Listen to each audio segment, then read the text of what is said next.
Shalom, selamat berjumpa kembali dalam Renungan Harian Toraya, edisi Jumat 10 Oktober 2025. Pembacaan kita dari Yeremia 27 ayat 1 sampai 11. Tetapi sebelum kita membaca dan merenungkan firman Tuhan, mari kita minta pertolongan dalam doa. Kita berdoa. Kami kembali bersukacita ya Bapa untuk penyertaan-Mu senantiasa menyertai kami, sehingga kami boleh membaca dan akan merenungkan firman-Mu. Kiranya apa yang kami baca ya Bapa, boleh kami renungkan dan kami pakai dalam sepanjang kehidupan kami, untuk kami pakai melanjutkan kehidupan yang Tuhan masih anugerahkan kepada kami. Tuntun sertai kami ya Bapa, sekiranya kami boleh mengerti dan memahami akan isi yang terkandung dalam firman-Mu. Dalam nama Yesus kami berdoa, amin. Yeremia 27 ayat yang pertama sampai ayat yang ke-11. Firman Tuhan disuruh untuk memikul kuk Babel. Pada awal pemerintahan Zedekiah putra Yosia raja Yehuda, datanglah firman ini dari Tuhan kepada Yeremia. Beginilah firman Tuhan kepadaku, buatlah tali pengikat dan gandar, lalu pasanglah itu pada tengkukmu.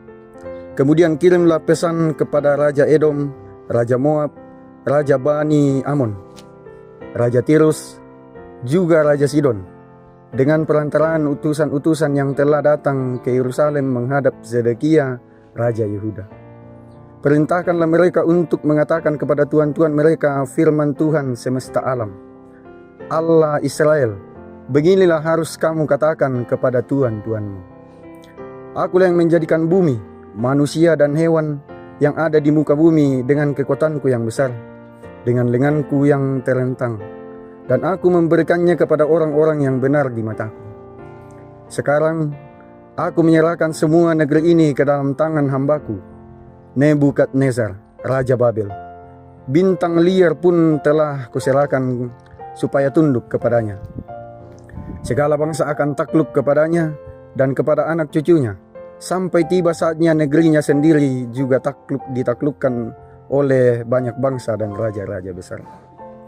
Tetapi bangsa dan kerajaan yang tidak mau takluk kepada Nebukadnezar, Raja Babel, yang tidak mau menaruh tengkuknya di bawah kuk Raja Babel, bangsa itu akan kuhukum dengan pedang, kelaparan, dan sampar.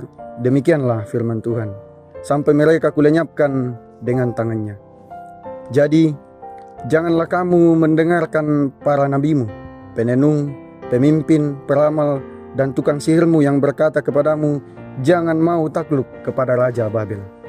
Sebab mereka bernubuat palsu kepadamu, supaya kamu disingkirkan dari tanahmu dan kamu kucerai beraikan lalu binasa. Tetapi bangsa yang mau menaruh tengkuknya di bawah kuk Raja Babel dan takluk kepadanya, akan kubiarkan tetap di tanahnya. Demikianlah firman Tuhan, mereka akan mengajarkannya dan tinggal di sana.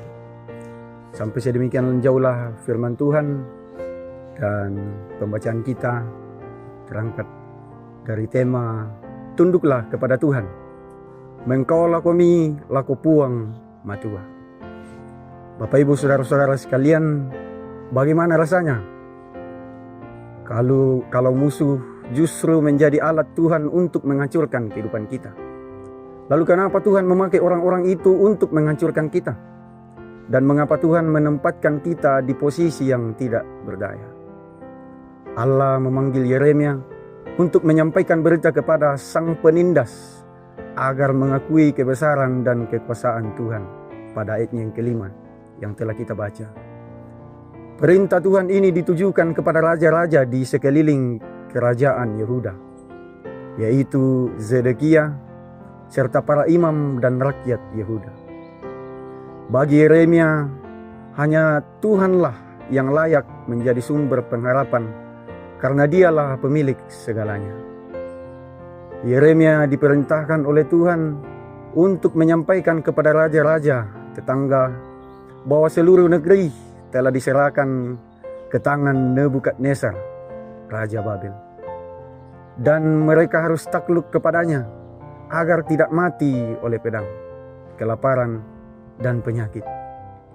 Allah telah menunjuk Nebukadnezar sebagai alatnya untuk menghukum bangsa-bangsa lain, khususnya Yehuda yang telah memberontak kepada Allah dengan membangkitkan Nebukadnezar, sekaligus menjadi pelajaran kepada Yehuda dan bangsa-bangsa lain bahwa kedudukan dan kekuasaan bukanlah segala-galanya, melainkan ketaatan kepada Allah.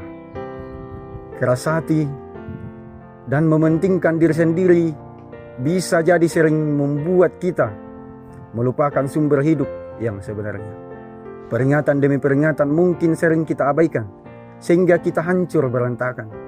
Kerajaan Yehuda yang tidak mau menyerah dan bertobat akhirnya berakhir di ujung pedang dan pembuangan ke Babel. Karena itu, melalui perikop ini kita diajak dan diingatkan untuk kembali bertobat sebelum kehancuran datang menghampiri kehidupan kita. Jika kita meyakini bahwa Tuhanlah pengendali segala-galanya, mari bertobat dan tunduk sepenuhnya kepada Tuhan. Amin firman Tuhan. Sedemikian jauhlah firman Tuhan yang boleh kita renungkan. Untuk menutup perenungan kita, mari kita berdoa. Terima kasih untuk firman-Mu ya Bapa, yang boleh kami baca, boleh kami renungkan. Kiranya apa yang telah kami baca Bapa, boleh kami pakai dalam sepanjang kehidupan kami yang Tuhan masih anugerahkan kepada kami. Ya Bapa dalam kerajaan sorga, kiranya dalam pergumulan-pergumulan serta tantangan kehidupan kami selalu berpengharapan dan berpegang teguh terhadap perintah-perintah yang Kau berikan kepada kami. Di dalam nama Tuhan Yesus kami berdoa. Amin.